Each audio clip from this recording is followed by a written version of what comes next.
Buongiorno Taranto, benvenuti in questa mattinata di martedì 30 giugno, ultimo giorno di giugno. Stanotte è piovuto. Fa più fresco? Ve lo chiedo? No, perché il termometro della macchina segnava già 30 gradi alle 7:30 del mattino. Buongiorno, buon 7:20. Si può sempre peggiorare. Buongiorno a chi ci segue in radio sui 96.5, buongiorno a chi ci segue in TV sul canale 94, chi ci segue in streaming.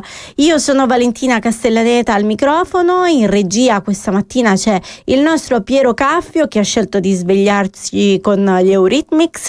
Oggi tantissimi argomenti, non possiamo non parlare dei giochi del Mediterraneo sotto diversissime sfaccettature. La prima è quella del lavoro, perché la UIL, in particolare Gennaro Oliva, il coordinatore territoriale della UIL, ha scritto potremmo definirla lettera aperta, in cui chiede di fare in modo che gli impianti sportivi siano un'eredità non solo impiantistica ma di lavoro per la città, per il futuro della città. E parleremo dei giochi del Mediterraneo anche in chiave logistica, perché in via Limini ci sono non pochi problemi con erba alta, sporcizia e difficoltà di arrivare a casa. Ci sono delle proteste e segnalazioni da parte dei residenti, e poi ancora ne parleremo dal punto di vista dello spot, perché la colonna sonora dello spot è stata composta dall'ICO Magna Grecia, quindi dall'orchestra della Magna Grecia, e interpretata anche con i Terra Rossa. È una taranta che non si può non ballare. E poi ancora conosceremo il nuovo segretario generale della CISL Taranto e Brindisi, Antonio Baldassarri, appena eletto ieri, appunto. Ma parleremo anche delle dimissioni dell'assessora al patrimonio Federica Stamerra e di chi ha avuto le sue deleghe. E infine il festival in Puglia, perché insomma bisogna essere anche un po' leggeri, ragazzi, quest'estate le ferie sono vicine per qualcuno, per me no, ma bisogna pensare a dove andare, che concerti guardare. Ma non possiamo iniziare la giornata senza sapere cosa ci dicono le stelle. L'oroscopo di Maya. Buon martedì a tutte e a tutti da Maya e dalle stelle, che ci danno qualche consiglio anche per oggi. Ariete, le stelle predicono per voi una giornata piuttosto altalenante, in cui vi sentirete nervosi e facilmente irritabili. Qualcosa vi disturba nel profondo? Forse un problema legato al lavoro, alle finanze o a una situazione familiare complessa. Toro, attenzione all'alimentazione. Quando siete sotto pressione, tendete a cercare conforto nel cibo. Iniziate a prendervi cura di voi a 360 gradi, anche delle emozioni, trovando strategie di benessere. Gemelli, c'è sempre una discussione dietro l'angolo e questa negatività vi pesa troppo in questi giorni. Nel contesto lavorativo è meglio essere riservati e non lasciarsi coinvolgere in discussioni o malintesi. Cancro, non lasciatevi guidare dall'impulsività. Ogni decisione affrettata potrebbe complicare la giornata. Se avete commesso errori di recente, non siate troppo duri con voi. Anche da una svista si può imparare qualcosa di importante. Leone, chi studia sarà alle prese con preoccupazioni legate ad un esame importante. Dopo una giornata faticosa avrete questa sera voglia solo di rilassarvi, magari in compagnia di qualcuno di positivo. Vergine, la vostra pazienza è vicina al limite. Cercate di non perdere le staffe. Sarete infatti oggi impegnati su più fronti e dovrete correre tra lavoro, casa e altre incombenze. Cercate di fare il minimo indispensabile e riposarvi il prima possibile. Bilancia, non tutte le sorprese di oggi saranno piacevoli, ma saprete reagire con diplomazia e pazienza.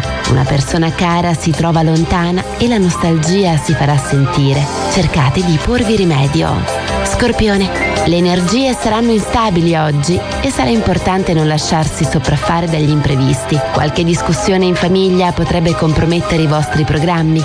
Mantenete la calma e non scoraggiatevi. Sagittario, passerete gran parte della giornata fuori casa, forse per motivi personali o lavorativi. Alcuni di voi avranno l'occasione di trovare un'occupazione, anche se temporanea. Accettate le opportunità senza pregiudizi. Capricorno, un vostro familiare potrebbe attraversare un momento delicato oggi. Offrite comprensione e supporto. Pensate anche alle vacanze, ma iniziate a organizzarle per tempo, senza ridurvi all'ultimo minuto. Acquario, spesso vi trovate sommersi dagli impegni e la sera arrivate esausti. C'è chi preferirà godersi un po' di tranquillità, magari rilassandosi davanti a una buona serie TV o distraendo la mente con un bel romanzo. Pesci, la giornata si preannuncia serena, ma resta qualche nodo da sciogliere in ambiente familiare o sentimentale. Alcune tensioni recenti potrebbero ancora farsi sentire e il dialogo non sarà dei più semplici. Oggi vi saluto con le parole di Karl Popper. La tolleranza, al pari della libertà, non può essere illimitata, altrimenti si autodistrugge. Ciao a tutte e a tutti. A domani con l'oroscopo di Maya. Ed eccoci qua, noi iniziamo subito con la nostra rassegna stampa dalle pagine del Corriere del Mezzogiorno, che apre con la sanità a 4 anni per una risonanza urgente, l'ecografia alla tiroide. Nel luglio 2029, 4 anni per una risonanza magnetica, il nuovo caso di lunghe liste d'attesa riguarda il Policlinico di Bari. La protagonista è una donna il cui medico curante, visti i sintomi, sospetta una sclerosi multipla, di qui la richiesta dell'esame da effettuare entro 10 giorni. Caso analogo a Copertino, la richiesta di un'ecografia alla tiroide potrà essere eseguita tra 2 anni. L'assessore Pentassuglia: indagheremo per capire se sono errori di registrazione. E poi ancora di spalle l'analisi sulla partenza di De Caro, il semestre prudente di un leader da costruire. I primi mesi della stagione di Antonio De Caro alla guida della regione sono parsi prudenti. Finora il presidente si è concentrato sulla messa a punto della macchina scarsa, l'attività di programmazione, l'attività politica finora poco vistosa preoccupa la sinistra e fa esultare la destra. E poi a centropagina: addio gli abbonamenti a 20 euro. Siamo a Bari, dove la decisione del comune è motivata dall'esaurimento fondi. Il bilancio dell'AMIU utile di 2,5 milioni. Bari: da domani stop alle tariffe super scontate per i bus, prezzi in aumento con il BRT. A centropagina c'è la fotonotizia che riguarda i Giochi del Mediterraneo, inaugurazione da sold out allo Iacovone, venduti tutti i biglietti per la cerimonia inaugurale dei Giochi del Mediterraneo, che si svolgerà il 21 agosto al nuovo stadio Iacovone di Taranto. Presentati lo spot e le medaglie d'oro che saranno assegnate ai vincitori della gara. E nella foto si fa vedere c'è il presidente del comitato Molpetta che mostra la medaglia. Di spalla si parla del furto a casa della sindaca di Lecce Adriana Poli Bortone, un colpo scientifico, e gli insulti presi sui social. Prima il furto in casa, il secondo in 20 anni, poi gli insulti sui social stigmatizzati da diversi politici salentini. La sindaca di Lecce Adriana Poli Bortone amareggiata per la villa svaligiata si sfoga un vero e proprio colpo scientifico. I carabinieri stanno indagando. E poi ancora un articolo a firma di Cesare Bechis: Natuzzi chiude, i sindacati chiamano Urso, blocchi il piano. E poi di taglio basso c'è la nuova Miss Nonna, che è di Sant'Aria Moncolle, si chiama Vittoria Di Nardo, e la nuova Miss Nonna 2026. La giuria presieduta da Moris Guidi, sindaco di San Mauro Pascoli in provincia di Forlì Cesena, ha proclamato la vincitrice, Ancora stamattina evidentemente non mi sono svegliata. 47enne, cameriera di Santeramo, mamma di Fabio e Luca, e di 31 e 14 anni, e nonna di Ivan. Insomma, è la nuova Miss Nonna. Dalla Gazzetta del Mezzogiorno invece si apre con la politica nazionale. Giorgia in campo, la premier attacca Vannacci, è uguale alla sinistra. Puglia, il PD che chiede più sintonia al presidente De Caro. Il punto di Gaetano Quagliarello: senza americani cambia il futuro per la difesa dell'Unione Europea. Una settimana importantissima dall'importantissimo vertice NATO in Turchia. L'Italia è ancora alle prese con la controversia sull'impiego delle basi, una questione che sta segnando il confronto con Washington, non meno dello scontro interno tra gli schieramenti. E poi i focus, il saluto ai baresi, il prefetto Russo va in pensione, ieri è andato in pensione con una festa, e il prefetto di Bari. E poi ancora l'avvertenza Natuzzi, oggi al Mimit il nuovo confronto. Poi si parla dello stadio San Nicola, c'è un ricorso al TAR, la Lucente impugna il bando, connessioni, dubbi sui tempi. Poi si parla dei Giochi del Mediterraneo, inaugurazione sold out a 50 giorni dal via a Taranto, ieri i ministri Foti e Abodi. E noi adesso ci fermiamo e quando torniamo continuiamo con la nostra rassegna stampa. E questa era Madame con Mama non Mama, e noi torniamo con la nostra rassegna stampa sulla prima pagina dell'Edicola del Sud, che apre diversamente dalle altre testate giornalistiche locali. La Puglia brucia, devastata dalle fiamme, 42 incendi solo nello scorso fine settimana. Il Salento è la zona maggiormente colpita dai roghi, a seguire il Tarantino e il Barese. Le temperature elevate e il vento hanno favorito la rapida diffusione del fuoco, aumentando la preoccupazione per la salvaguardia del patrimonio ambientale. Di taglio centrale invece i Giochi del Mediterraneo. Taranto, ecco le medaglie ufficiali dei Giochi del Mediterraneo. E poi aree agricole a rischio, desertificazione, più della metà. La Puglia è la terza regione più colpita, con il 57% del territorio a rischio di desertificazione. Poi politiche, cominciate le grandi manovre, le riunioni del PD, e ancora liste d'attesa, partita la fase 2. E passiamo sulla prima pagina del Nuovo Quotidiano di Puglia, nella sua pagina di Taranto, che apre con i Giochi del Mediterraneo, cantieri chiusi in un mese, il via tra 50 giorni, esordio sold out, partito il conto alla rovescia. Il ministro Foti e Abodi, lavori record e in sicurezza, 50 giorni all'inaugurazione dei Giochi del Mediterraneo, e nella giornata ufficiale che segna l'avvio del conto alla rovescia ci sono una bella notizia e un impegno. La prima è che tra poco più di 3 giorni dal lancio del ticket per la cerimonia inaugurale del 21 agosto c'è il sold out dei biglietti. L'impegno è che i cantieri si concludano a fine luglio tassativamente, raccomanda il ministro della coesione Tommaso Foti, presente con il collega dello sport Andrea Bodi. E poi si parla di cartelle da rottamare, pressing per i 30 milioni, bonifiche e balzelli oggi in regione. 2 emendamenti per assicurare 30 milioni necessari per rottamare le cartelle 630 del consorzio di bonifica emesse dal 2013 al 2023. Oggi in Consiglio regionale si torna a discutere del tributo. Maggioranza e opposizione sono pronte a depositare 2 tesi per fare pressing sul governo. Di taglio centrale invece c'è il Comune di Taranto, dimissioni ufficializzati, l'ipotesi di un gruppo a 3, Stamerra lascia e Bitetti evita i rimpiazzi, le deleghe distribuite fra 3 assessori. Ancora furti in spiaggia, occhio al valore, un fatto grave, no a soluzione. Un articolo a firma di Roberta Grassi, il furto di un borsone lasciato sulla spiaggia, una donna che stava facendo il bagno in mare su una spiaggia del Salento. non è un fatto di particolarità, lo ha stabilito la Corte di Cassazione, che ha annullato la sentenza con cui il Tribunale aveva dichiarato non punibile un trentenne di Grumo Apula.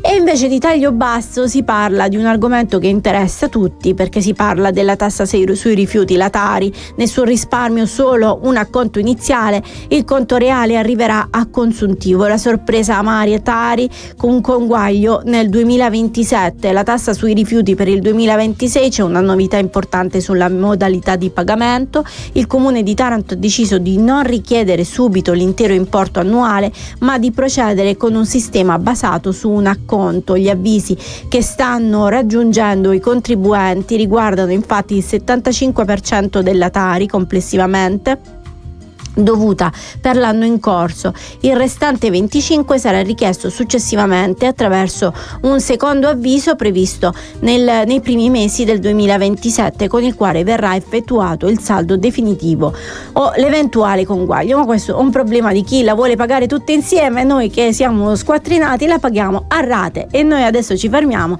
e quando torniamo iniziamo con i nostri approfondimenti. E buongiorno Taranto, siamo sempre qui, io sono Valentina Castellaneta, regia Piero Caffio, e ora parliamo dei Giochi del Mediterraneo, perché ieri il coordinatore generale della UIL di Taranto ha inviato un comunicato in stampa in cui dice: lo sport unisce dove la politica divide, le opere e gli investimenti siano un'eredità di lavoro e futuro per i giovani. E per capire meglio di che cosa si tratta abbiamo in videocollegamento proprio lui, Gennaro Oliva. Buongiorno. Buongiorno a tutti. E allora, i Giochi del Mediterraneo rappresentano molto più di un grande evento sportivo, ma devono diventare un'eredità concreta per Taranto. Avete scritto soprattutto per il lavoro. Questo è un punto importante. È un punto importante per noi, è un punto importante per le organizzazioni sindacali che erano presenti ieri, ma è importante per la nostra città. Ieri c'è stata una bellissima iniziativa dove c'è stata la presentazione sia della medaglia e anche della sigla.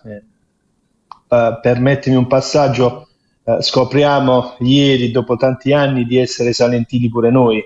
Sì. Noi lo siamo sempre stati salentini, perché il Salento parte da Taranto, la nostra bella costa parte da Taranto. Vabbè, siamo anche patria della tarantella, quindi non c'è solo pizzica. Certo. C'è la tarantella, altrimenti Silvia Quero qui sulle frequenze di Radio Cittadella ci uccide. Per favore, siamo concreti.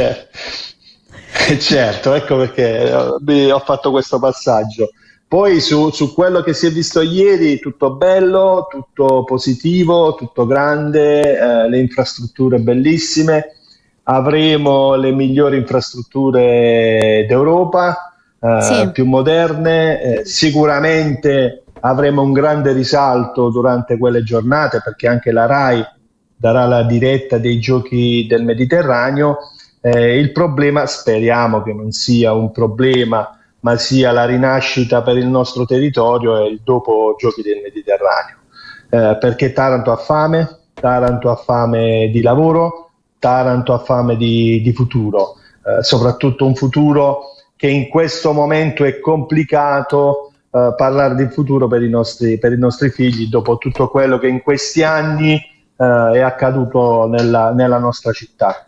Certo. Non si è creato un futuro per i nostri figli. Speriamo che dai Giochi del Mediterraneo si incominci ad avere un'immagine diversa della nostra città. Quindi dagli impianti, occupazione stabile, sviluppo economico e benessere per il territorio, questo è quello che chiedete, anche perché i cantieri non hanno proprio portato qui aziende, cioè non hanno proprio dato spazio alle aziende del territorio, perché non sono riusciti a partecipare agli appalti. Questo ce lo siamo detti diverse volte. E il problema non è stato tanto quello, il problema è che non abbiamo visto il +1 come posti di lavoro, perché comunque in tutti questi cantieri ci sono state delle persone che hanno lavorato in quei cantieri e che continuano a lavorare, però non è cambiato nulla dal punto di vista lavorativo nella nostra città, perché ripeto, Taranto non ha bisogno di carità, parole e assistenza, Taranto ha bisogno di giustizia, fatti e futuro, e purtroppo non lo si vede, e quindi l'obiettivo nostro e l'obiettivo di tutti deve essere quello di creare, ripeto, un futuro per la nostra bellissima città. Belle parole. Io ho apprezzato quello che ha detto il presidente della regione, De Caro, quando dice che quella medaglia un minuto dopo la dobbiamo mettere sul collo dei cittadini di Taranto, della città di Taranto e dei ragazzi. È proprio quello che tutti quanti noi vogliamo per il bene della nostra città. Taranto è bellissima, quindi ci sono tanti posti bellissimi, si può creare lavoro in altri settori. Permettetemi un passaggio: proprio oggi noi alle 12 insieme a CGIL Cislewind, insieme alle categorie dei portuali, finalmente siamo riusciti ad avere, dopo tanto tempo, dopo l'insediamento del presidente dell'autorità portuale, un incontro presso il porto, dove anche là vogliamo parlare del futuro della nostra città, un porto che doveva diversificare, invece è un porto dove c'è la che ancora soffre. Perfetto, io ti ringrazio Gennaro Oliva, coordinatore territoriale della UIL di Taranto, e speriamo che questi nuovi impianti raccontino anche un futuro lavorativo per Taranto. Speriamo bene, dai. E noi adesso ci fermiamo, quando torniamo conosceremo il nuovo segretario generale della CISL. E questa era Kim Carnes con Bette Davis Eyes, uno sguardo magnetico, penetrante, bellissimo, quello dell'attrice di Hollywood Bette Davis, che insomma ha interpretato uno dei miei film preferiti, che Eva contro Eva, ma tantissimi altri film, tra cui anche Chi ha paura di Virginia Woolf, portato anche a teatro. Va bene, lasciamo stare Bette Davis, che tra l'altro somigliava a una zia di mia mamma, che era bellissima anche lei, con questi capelli meravigliosi. Ma adesso torniamo a parlare di Taranto, perché la CISL ha eletto il suo nuovo segretario generale di Taranto, che si chiama Antonio Baldassarre. L'elezione è avvenuta ieri con un consenso unanime del Consiglio territoriale. Erano presenti anche il segretario confederale nazionale della CISL Sauro Rossi e il segretario generale della CISL Puglia Antonio Castellucci. Baldassarre ha 63 anni e ha un lungo percorso sindacale iniziato nel 2001 con l'iscrizione alla FISASCAT della CISL. Da allora ha ricoperto diversi ruoli. Il suo primo intervento da segretario generale è stato, nel suo primo intervento ha detto: rilanceremo il nostro impegno per la prossimità e per il territorio, e ha sottolineato la volontà di continuare a costruire relazioni, restare ai tavoli per generare rete attraverso il dialogo della contrattazione sociale, l'ascolto e la proposta e corresponsabilità.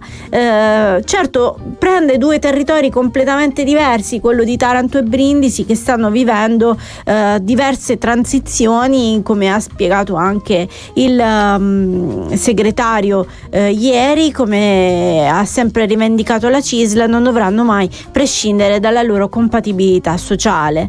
Il rischio di una deriva sociale che esiste ed è reale, ha aggiunto, spiegando che le transizioni in corso devono diventare occasioni di liberare nuove opportunità di economia e di sviluppo, valorizzando le vocazioni produttive, infrastrutturali e geografiche nelle due aree, che comunque sono proprio diverse. Su proposta del neo segretario generale, il Consiglio territoriale ha eletto come componenti di segreteria Daniela Meli e Vito Squarcini. Nel dibattito è intervenuto anche Don Mimmo Roma, direttore della pastorale sociale del lavoro dell'arcidiocesi di Brindisi, che ha portato la nuova segreteria, che ha portato gli auguri dell'arcivescovo di Brindisi. Il segretario generale della CISL Puglia, Antonio Castellucci, ha richiamato il peso strategico di queste due province e ha detto: Taranto e Brindisi sono territori cruciali di grande potenzialità della nostra regione. Ma noi dovremmo avere già in collegamento il nuovo segretario. Buongiorno Baldassarre.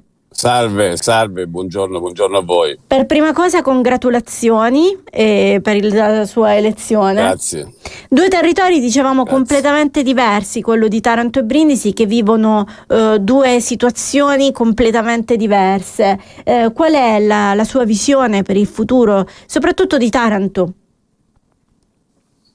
Intanto ovviamente grazie per l'invito alla vostra trasmissione. Noi abbiamo sì due situazioni diverse che comunque si incontrano in un'unica parola: transizione. Sui due territori la transizione si sta vivendo sicuramente in modo differente. Per quanto riguarda Taranto, devo dire che è una situazione abbastanza complicata e complessa, e perciò ci vuole una progettazione complessa che debba vedere insieme le istituzioni, le associazioni datoriali e i sindacati per poterla affrontare al meglio, perché parliamo intanto di grossi numeri dal punto di vista occupazionale e anche una fase diciamo che non appartiene solo al territorio, perché sono questioni nazionali e probabilmente anche questioni europee che si incrociano, e perciò una risoluzione molto molto particolare e appunto complessa per quelli che sono anche i tavoli decisionali. La sua vita sindacale è sempre stata nel brindisino, non la spaventa questo affaccio su Taranto? Diciamo che io sono in confederazione nella CISL Taranto Brindisi da 10 anni. Ho fatto parte sempre della segreteria confederale, perciò molte volte ho incontrato anche le questioni inerenti a Taranto, perché avevo la delega dell'industria, perciò i nostri dipartimenti industria, e abbiamo discusso diciamo molte volte, perciò conosco la situazione. Sicuramente bisogna scendere ancora di più nei dettagli, ma io penso che aiuto delle nostre categorie del Dipartimento Industria possiamo mettere su una proposta da portare al tavolo sia territoriale ma anche ai nostri tavoli nazionali e regionali, proprio perché riteniamo che la questione debba essere affrontata seriamente. Sicuramente per quanto riguarda la vertenza madre, che è quella dell'Ilva, ci vuole un intervento importante del governo. Non basta più il ministero, il governo deve prendere una decisione rispetto a quella che è una situazione che man mano, secondo me, sta peggiorando. Perciò attendiamo con fiducia il prossimo incontro in sede governativa, proprio per capire le intenzioni dello Stato verso questa industria. Poi ovviamente ci sono tante altre realtà, no? E sicuramente lei avrà uno sguardo particolare per la sanità, visto il suo passato, il suo ruolo di RSA nel sistema degli appalti, Sicuramente. Noi riteniamo che quello che è successo fino adesso, perché abbiamo vissuto una gestione commissariale dell'ASL di Taranto, perciò nei vari incontri che abbiamo svolto in questi mesi abbiamo parlato con la struttura tecnica. Oggi che la direzione dell'ASL di Taranto ha una governance ben definita, riteniamo che bisogna mettere su una proposta dal punto di vista della sanità che intanto vada incontro ai bisogni delle persone, perché guardi, il problema delle liste d'attesa sicuramente non è un problema soltanto del territorio di Taranto. Certo, però l'abbiamo visto sui giornali oggi. A Taranto si accentua ancora di più.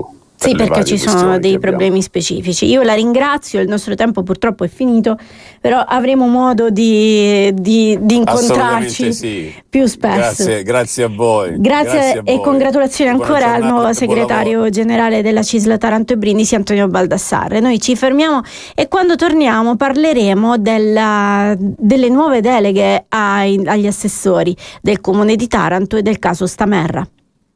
Non volevo interrompere questa finale di canzone perché questa voce di Angelina Mango sul finale mi piace sempre tanto.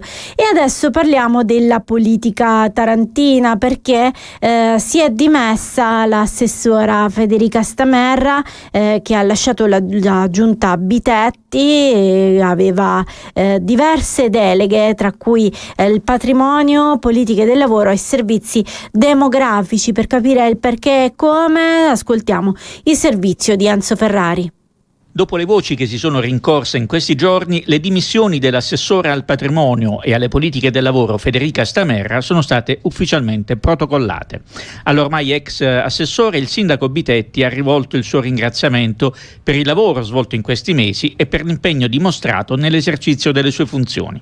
Il sindaco ha sottolineato inoltre il senso di responsabilità dimostrato dall'assessore Stamerra nel compiere questa scelta.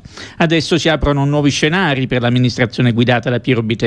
Da Palazzo di Città si fa sapere che nelle prossime ore si procederà alle valutazioni necessarie per garantire la continuità dell'azione amministrativa nel rispetto degli impegni assunti con la cittadinanza. Lo spazio liberato dalle dimissioni di Federica Stamerra fa gola al Partito Democratico, che reclama un terzo assessorato, come in effetti era in origine, quando l'ex assessore era in quota al PD, sebbene su indicazione personale del consigliere Vincenzo Di Gregorio. Ma quest'ultimo, entrato in rotta di collisione col PD a seguito della sua mancata elezione alla Regione, è poi passato ad Azione di Carlo Calenda. L'assessorato fino ad ora in capo a Federica Stamerra non era quindi più riconosciuto come in quota al Partito Democratico. Da qui le rivendicazioni del PD, che peraltro da tempo chiede che venga istituito l'assessorato alla cultura, assente nella giunta Bitetti. Ma se il posto di Stamerra dovesse andare al PD, bisognerebbe trovare il modo di compensare Di Gregorio. Tra le ipotesi, quella di attribuire al consigliere di Azione la presidenza di una municipalizzata. Non è da escludere, tuttavia, che Bitetti decida di trattenere per sé le deleghe fino ad oggi di Stamerra e congeli la situazione fino a dopo i Giochi del Mediterraneo. In questo caso l'eventuale rimpasto slitterebbe a settembre. E allora sono stati poi svelati i nomi degli assessori che hanno preso le deleghe di Stamerra. Nello specifico l'assessore Lucio Nonoce, già titolare della delega ai lavori pubblici, è stata affidata la delega al patrimonio. All'assessore Francesco Cosa, oltre allo sviluppo economico, è stata assegnata anche quella alle politiche del lavoro, e a Gianni Cataldino, già delegato al coordinamento strategico dell'azione di governo e alle società partecipate, assume la delega del personale. Tre fedelissimi di Bitetti, nessuno dei tre in capo al PD, e quindi gli equilibri in effetti non cambiano. Vedremo che ripercussioni avrà sulla maggioranza, se ne dovesse avere. E noi adesso ci fermiamo, quando torniamo parliamo di Giochi del Mediterraneo. Bentornati a Buongiorno Taranto, io sono Valentina Castellaneta, regia Piero Caffio. Tornando, dobbiamo darvi conto di una notizia di cronaca, perché è stata smantellata a Taranto una rete di false richieste di lavoro e immigrazione clandestina. Ci sono 30 indagati tra 7 regioni, le pratiche sarebbero state gestite da un CAF di Taranto con il coinvolgimento di intermediari e imprenditori compiacenti. Gli stranieri avrebbero pagato addirittura 6.500 euro per ottenere il nulla osta e il visto d'ingresso. Nella notte i carabinieri hanno eseguito l'ordinanza di custodia cautelare, quindi nei confronti di 30 persone. Le province sono Taranto, Lecce, Foggia, Matera, Campobasso, Milano, Verona, Ragusa e Latina. Gli indagati sono ritenuti presunti responsabili a vario titolo di associazione a delinquere e favoreggiamento dell'immigrazione clandestina. E noi adesso cambiamo decisamente argomento, perché parliamo di festival estivi, dove andare, cosa fare, e per farlo abbiamo in video collegamento la giornalista della Gazzetta del Mezzogiorno Bianca Chiaratti, giusto? Buongiorno Bianca. Chiriatti, non riesco. Ciao. Stamattina sto ancora sono ancora così. Ciao a tutti. Buongiorno Bianca, grazie per esserti collegata con noi a quest'ora. Allora, che cosa andiamo a vedere quest'estate? Quali sono i festival più interessanti che ci sono da vedere? estate ricca, come sempre quella pugliese, poi lo sappiamo ormai la Puglia è lunga, diciamo che è anche bello per gli stessi pugliesi che magari non vanno in vacanza avere la possibilità di girare, di gustare vari tipi di musica, perché poi è bello che anche alcune realtà di festival si sono un po' fatte conoscere nel territorio anche per una bella identità forte, ma per esempio è il caso, la Puglia ormai possiamo dire è diventata grande terra, partiamo dalle cose un po' più magari di nicchia, di musica elettronica, per esempio c'è il Viva Festival in Valle d'Itria, che quest'anno ha una line-up sia elettronica però anche che sfocia un po' nel pop, no? Ci sarà Giorgio Poi, Bert, Ok Giorgio, Prima Stanza a Destra, che sono dei nomi che magari nella popolazione di nicchia sono molto conosciuti a livello di elettronica, ma poi ancora parliamo del Polyphonic Festival o del Panorama Festival a Lecce, che proprio nel giorno di Ferragosto ospiterà Peggy Goo e altri DJ famosissimi, comunque anche proprio a livello mondiale, sono ormai festival che attirano tanto turismo. Poi invece rimanendo comunque un po' più sul nazional popolare c'è senz'altro il Locus è una di quelle realtà che ormai sì lo chiamiamo festival, ma è qualcosa che ci accompagna poi per tutta l'estate. Il Locus è partito. Esatto, sono quasi praticamente delle rassegne. Il Locus è già partito con David Byrne, proprio adesso venerdì 3 luglio ci saranno il supergruppo dei Beat che fanno la musica degli anni 80 dei King Crimson, poi gli Scancanensi, Fra Quintale, Dito della Piaga e Carolina Bubico il 4 ad Alberobello, ma poi ancora Johnny Marr, fondatore di The Fulminacci Fulminacci e Daniele Silvestri, Subsonica. Che questa è la cosa bella. Sui territori, sì. Come dicevi tu, questa è la cosa bella perché ci fa conoscere anche posti della Puglia dove, ma anche piccole masserie o grandi masserie dove non siamo mai stati. Certo, gli stessi artisti, ti dirò, sono sempre molto contenti ormai di tornare nei posti e si sono anche affezionati. Locorotondo, Masseria Ferragnano ormai è un posto che magari uno frequenta solo per il Locus, però poi hai anche la possibilità da artista, visto che magari l'estate per gli artisti è un po' complicato andare in vacanza, soprattutto per chi è in tour, però se ti fai un paio di giorni magari da quelle parti, cioè vai a Locorotondo e poi la prendono molto volentieri, è evidente. Sì. Sono molto contenti, esatto, quando vengono da queste parti, senz'altro. E poi ci sono anche tanti festival qui vicino. Oggi vi è rappresentato il festival del Monrev, ci sono grandi nomi. Voi avete anche il Cinzella, il Cinzella che sì. Al Monrev so per esempio il 3 luglio viene Mario Biondi, poi so che ci sono comunque è ormai una location molto conosciuta dal punto di vista musicale. Il Cinzella quest'anno ospiterà la reunion dei Blue Vertigo, scusate, secondo me è fondamentale. È l'unica data al sud e credo sarà una tappa fondamentale appunto alle Cave di Fantiano di Grottaglie. Ci sarà Niccolò Fabi, ci saranno appunto i Blue Vertigo e sono molto curiosa, infatti spero di riuscire a fare un salto. Che poi Bianca, le Cave, parlando, è un evento. Le Cave di Fantiano sono un luogo magico per guardare, per assistere a un concerto, perché è un posto nella natura che però ti offre dal punto di vista acustico una grande resa e soprattutto sembra piccolo ma riesci a vedere tutto, è bellissimo come luogo e secondo me si presta molto al concerto di Niccolò Fabi, secondo me sarà una figata vederlo là.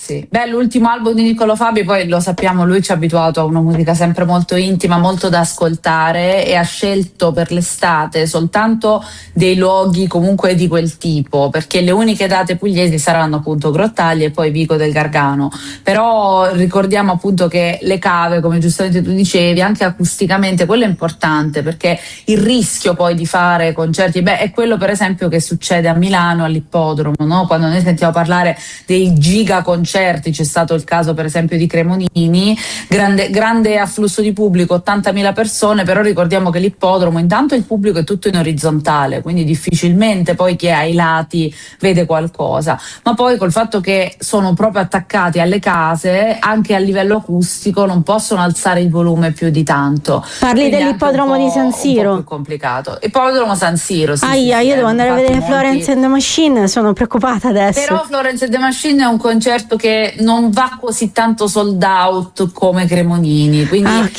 dipende anche dai concerti, cioè qua parliamo proprio di quei concerti che esplodono, come adesso ci sarà quello di Ultimo a Tor Vergata, il pit, perché sai, sono divisi in pit, no? I pezzi di platea, di parterre, quelli che si trovano nell'ultimo, che è il pit 6, si trovano quasi a più di 1 chilometro dal palco, quindi, che vedono, uno si chiede che cosa vede, che cosa sente. Sì, però, è vero. sai, a volte anche il solo fatto di essere lì, sì.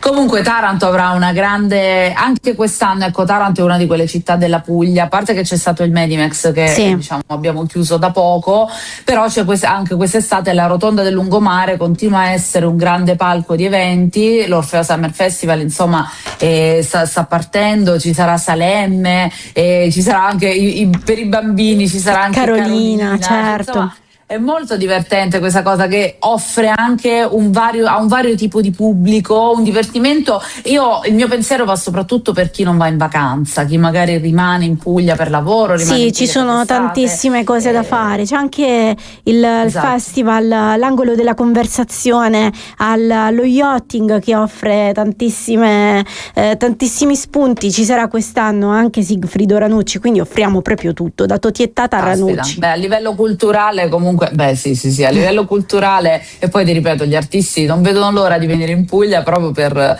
gustare le bellezze del nostro territorio e anche per il cibo. Dai, ogni volta che parlo con musicisti, artisti comunque che hanno a che fare con la Puglia, sono tutti comunque super concentrati sul mangiar bene, sul mare. Hai capito? Dai, l'accoglienza c'è. Lo sappiamo. Che sia sempre Bianca, così. Io continuerei a parlare con te per il resto della mattinata, ma ci dobbiamo fermare.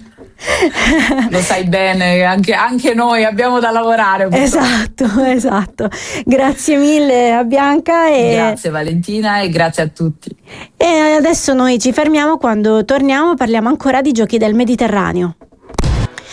Rieccoci a parlare di disagi. Restano ancora inascoltati i disagi denunciati dai residenti di via Alimini Grande e Piccola a Taranto. Al centro della raccolta firme organizzata dal Comitato Alimini, le criticità della strada interna di via Maestri del Lavoro, dissestata e piena di sterpaglie incolti e trasformata in una discarico a cielo aperto, un problema soprattutto in visione dei Giochi del Mediterraneo, perché ci troviamo proprio nelle vicinanze dello stadio Iacovone. Per saperne di più vediamo e ascoltiamo il servizio della nostra Federica Pompamea.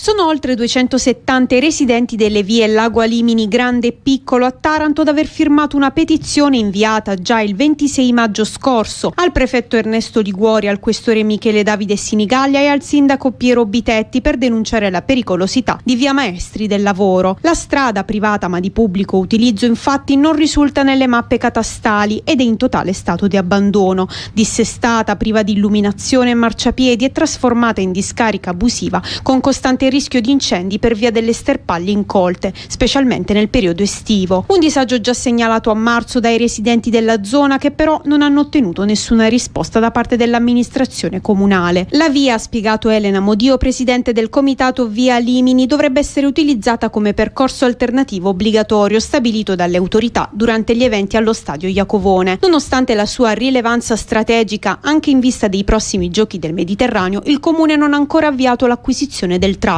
circa 500 metri, né la variazione del PUG, piano urbanistico generale. Il primo cittadino Piero Bitetti ha chiarito che i fondi per la manifestazione sportiva non possono essere spesi su strade private, pur confermando l'impegno a cercare risorse future. Insomma, a soli 50 giorni dall'evento sportivo, il Comitato Alimini chiede interventi urgenti, un asfalto minimo e un presidio della polizia locale per garantire la sicurezza degli automobilisti, dei pedoni e dei residenti. E noi fra poco ne parleremo proprio con la presidente del Comitato Alimini, Elena Modio. Restate con noi. E allora abbiamo raccontato le difficoltà dei residenti di via Alimini Grande e Piccola, soprattutto di via Maestri del Lavoro, e per capire qualcosa di più abbiamo in collegamento telefonico Elena Modio. Buongiorno Elena. Buongiorno a te.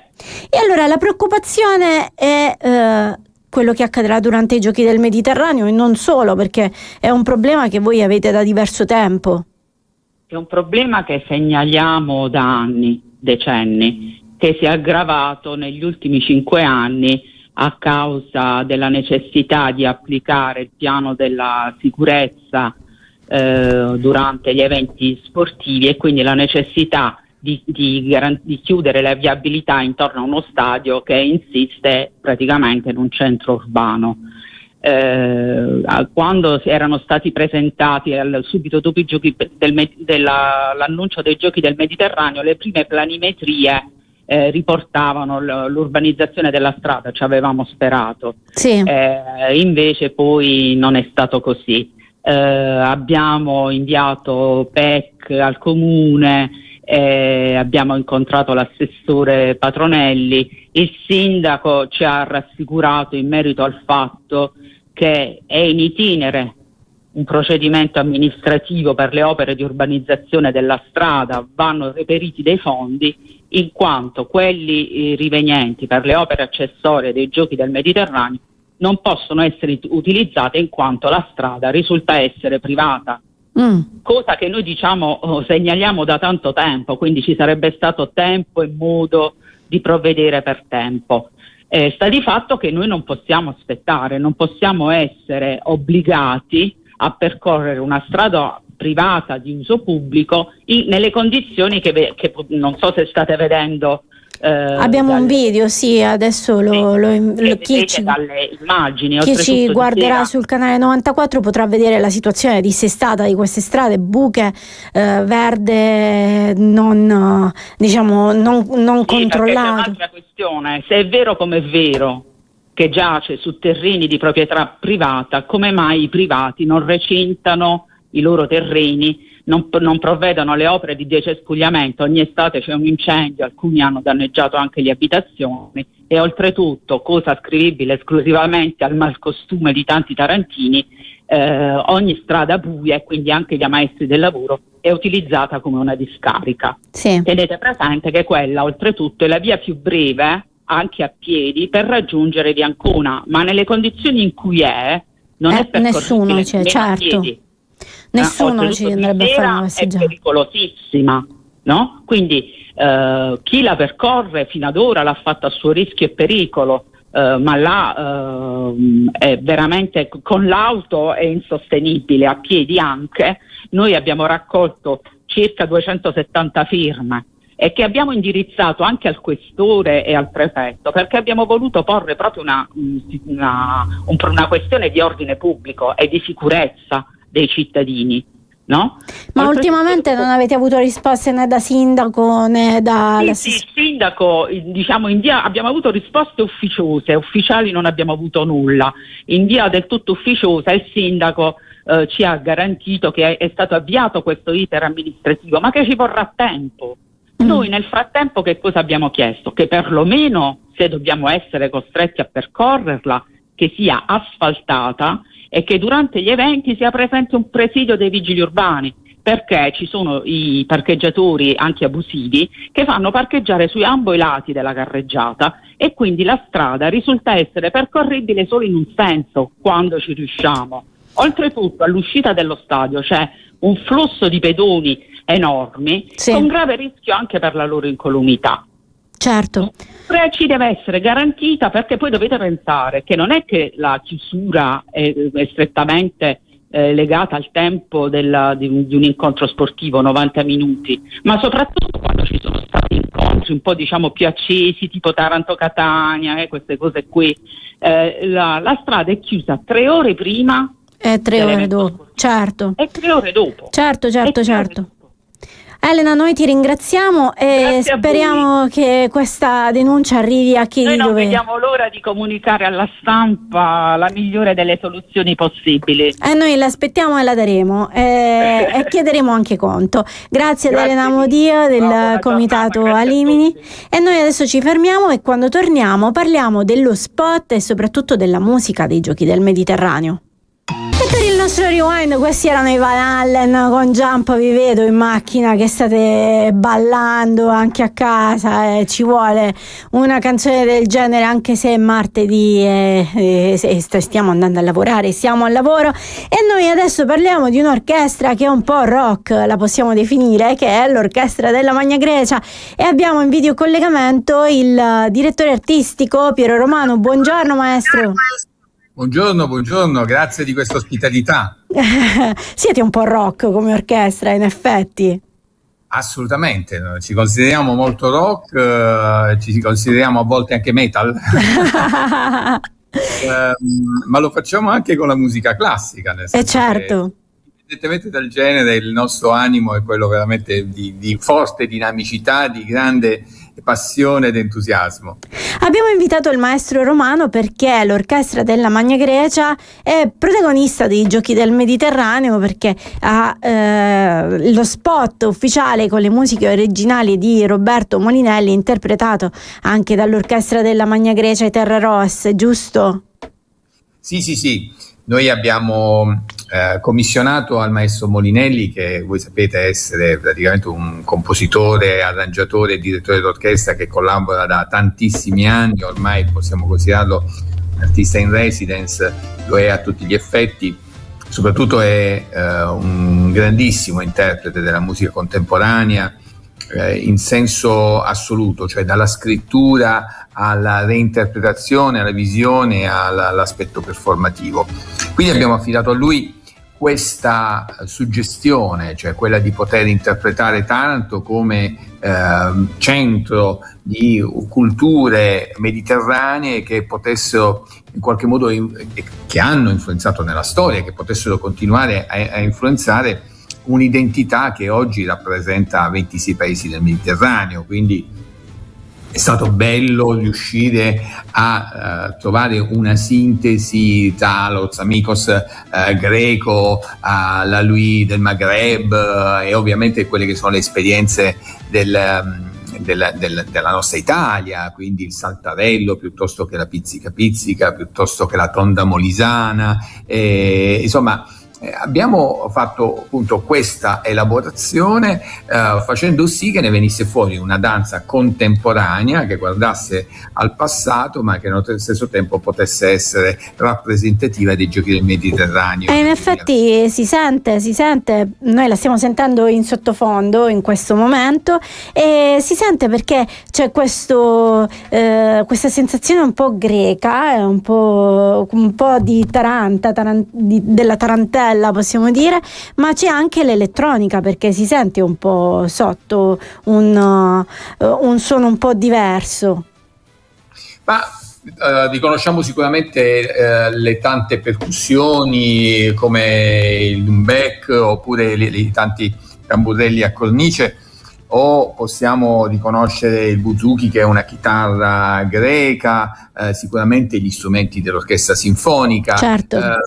Questo lo riconosciamo e naturalmente è stata proprio volontà di poter inserire. Roberto Molinelli è stato veramente fantastico nel interpretare questa visione appunto di una musica che potesse far sì che tutto il popolo mediterraneo si potesse riconoscere. Infatti lui ha detto: se il pubblico dovesse sentirsi una comunità unita da questa musica, avremo vinto, ed è vero questo. E quindi io lo voglio ringraziare di aver colto le nostre suggestioni e soprattutto di poter in qualche modo rappresentare il nostro territorio attraverso uno spot che avrà una diffusione internazionale. Sì, è vero. È vero, e poi è anche molto bello perché gli artisti, cioè gli atleti sembrano danzare nello spot, è molto molto bello, andatelo a vedere, lo potrete vedere anche da noi sul canale 94. Io ringrazio il maestro Piero Romano. Io ringrazio voi per questa finestra. Devo anche ringraziare, permettetemi di farlo, Francesca Mitrangolo dell'Angelini, che ha curato appunto le coreografie, che ha curato le immagini, le riprese, lo storyboard. Noi abbiamo curato solamente la musica, questo ci tengo a dirlo, sì. È importante. E ovviamente anche ringrazio per la fiducia il presidente Massimo Ferrarese, che ha voluto naturalmente trovare una piattaforma a cui affidarsi, ecco, questo è importante, no? Il coinvolgimento delle realtà locali è fondamentale per poi poter interpretare al meglio il nostro territorio. Noi ci abbiamo provato, ma ci abbiamo provato con la forza di essere operatori culturali che da tanti decenni ormai lavorano su questo territorio e cercano di creare, rafforzare un'identità molto forte. Grazie al maestro Piero Romano. E noi siamo arrivati alla fine di questa puntata, quindi la saluto e saluto anche gli ascoltatori e i telespettatori. E grazie a Piero Caffio che oggi è stato con noi in regia. L'appuntamento con Buongiorno Taranto torna domani. Io vi raccomando di restare di ascoltarci in radio sul 96.5 e in TV sul canale 94. Un ringraziamento da me che sono Valentina Castellaneta e a domani.